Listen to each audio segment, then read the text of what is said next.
హరీష్ రావు జగదీష్ రెడ్డి ఇద్దరు తమ ప్రభుత్వ హయాంలో అవినీతే జరగలేదని సుద్దా పూసల్లా మాట్లాడుతున్నారని టీపీసీసీ అధికార ప్రతినిధి భవానీ రెడ్డి ఎద్దేవా చేశారు. ఫోన్ ట్యాపింగ్ కేసులో బీఆర్ఎస్ హస్తం లేదని డిమాండ్ చేశారు. కేటీఆర్, కవిత, కేసీఆర్ అందరూ ఫోన్ ట్యాపింగ్ లో భాగస్వాములేనన్నారు.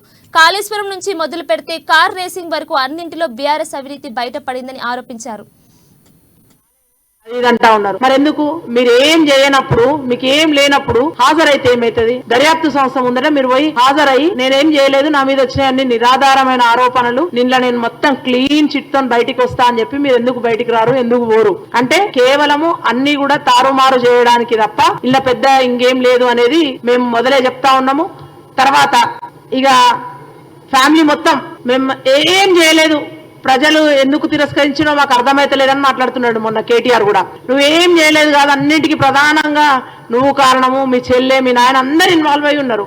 ఫోన్ ట్యాపింగ్ లో పెద్దసారి చెప్తేనే చేసినామని అధికారులందరూ చెప్తేనే ఉన్నారు. అక్కడ కాళేశ్వరంలో మీ అవినీతి, యాదాద్రి భద్రాద్రి పవర్ ప్లాంట్ల నిర్మాణంలో కూడా మీ అవినీతి, తర్వాత ఆఖరికి ఈ కార్ రేసింగ్ లో కూడా ఆయన చెప్పిండు.